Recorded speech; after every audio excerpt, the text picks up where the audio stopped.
The 23rd Psalm, which you know quite well, and I'm not going to bother to read it for you. You can look it up and follow along. We may put snippets of it onto the screen before you.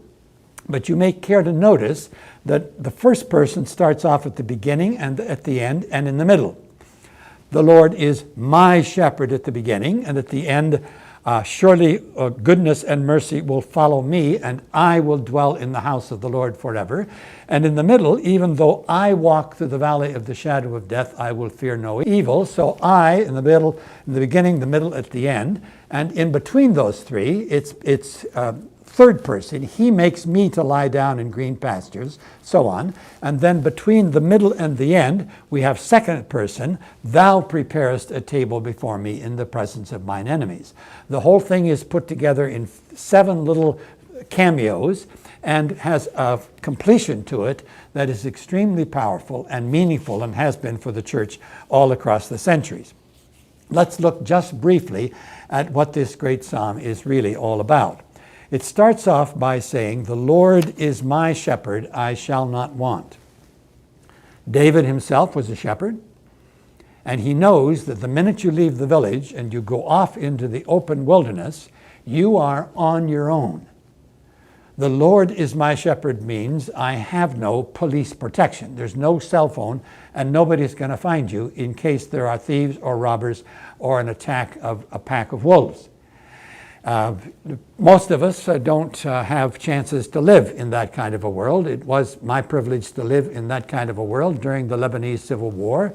The water was turned off in the mains and the electricity was off, and the police had disappeared from the streets, and the army had fallen apart, and the National Guard did not exist, and the telephones no longer worked, and you couldn't phone anybody, and there was nobody to answer if you could. And the only security you had was a group of you would get together and try and get some guns and protect your own quarter. And there were 150 private militias wandering around the city of Beirut, in which I lived at that time. And you knew that the Lord is my shepherd. The only protection you have is beyond the ordinary forces of protection that we are accustomed to. It's okay. The Lord is my shepherd. And that's what this thing is all about. In the Lord's Prayer, lead us not into temptation, I think really is somebody going off into that kind of a world.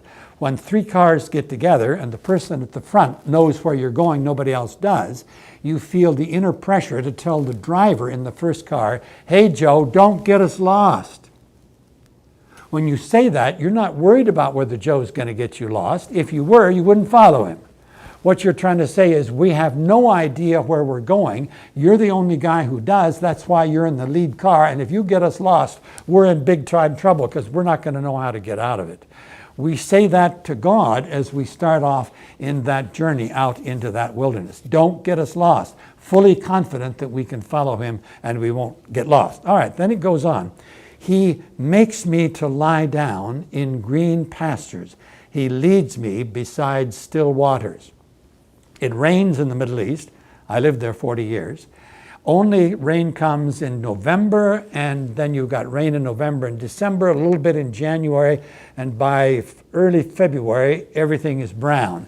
And then it's brown again until the next November. So you've got green pastures 2 months a year, or 2.5 if you're lucky, and the other 9 to 10 months, it's nothing but dry pastures. Nothing but grass. Not good stuff if you're an animal that eats these things. So green pastures means absolutely the best. Then it says, he leads me. We've got bad shepherds in the Middle East. They throw stones at their sheep and they drive them with sticks. But a good shepherd doesn't do that. The good shepherd is out in front, and the good shepherd has a little call or a little tune on a pipe that lasts about 10 seconds. I've watched these kind of shepherds do this in the mountains of Lebanon and also on the West Bank in Israel, Palestine, and I've chatted with them about their task. I remember one Lebanese shepherd. He was alone with 500 sheep, no dog and no assistant shepherd. He just simply slowly walked in front of them, and about every minute he gave his little 10-second call, and the calls sound something like this. باركي يا نفسي ربا ولا تنسي كل حسناته باركي يا نفسي ربا باركي يا نفسي ربا باركي يا نفسي ربا باركي All right, you're one of my sheep. You know that. You nibble, nibble, nibble, nibble. Gets kind of faint. You hear it. You take off a shot and you follow. And that's the language that's being used here. So he gives me green pastures. That's the best food there is. And he leads me beside still waters. Sheep are not quite as stupid as we think they are. They do know that they have wool on their backs. And if the water is moving, then there might be a pit there. And if they fall into it, the water's going to get into their wool. It will pull them underwater. And in 1 minute, they're going to be drowned. So even though the water may be only that deep, they're not going to drink from it unless it's still, because they might lose their footing. So the imagery is we are provided with the finest food, and we are adequate food, and we are provided also with the water, which we are able to drink. In the Lord's Prayer, we've got this famous phrase, give us today we translate it daily bread, epiousion, but nobody knows what epiousion really means, and the early fathers had 4 different translations, and the one that I think that is closest to the truth is the Old Syriac, which calls it the Amen bread. Lahmo amino hablen yaumaden. It kind of rhymes in Aramaic as well, the Aramaic of Jesus.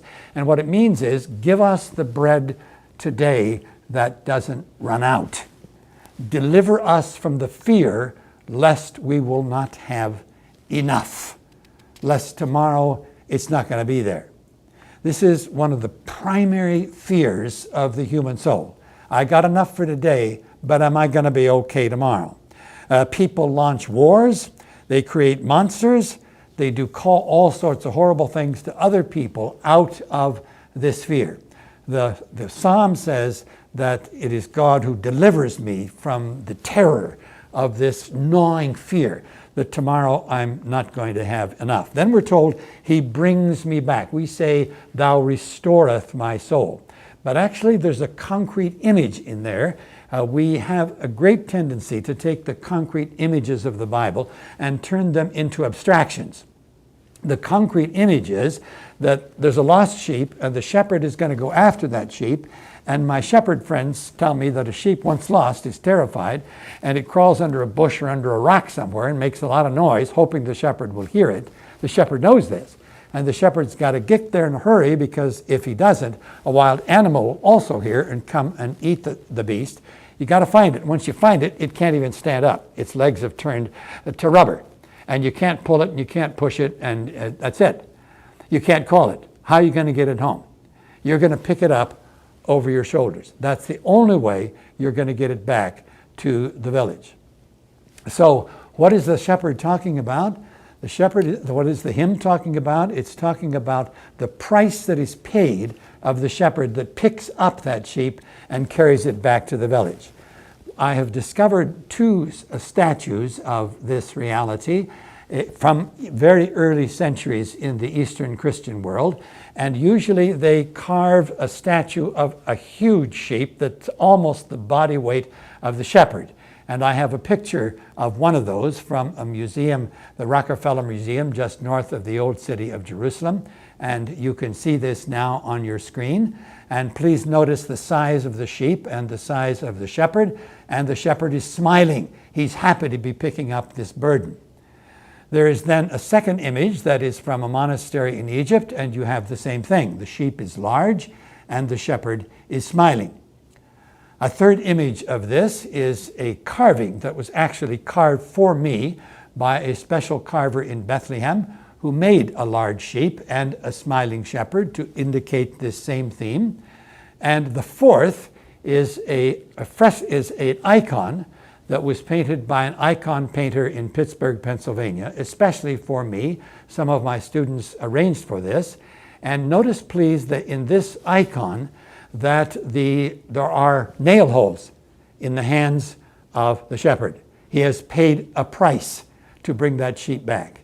And as I look at that icon and into the eyes of that shepherd, I see the shepherd saying, do you now understand the price that I had to pay to carry you home?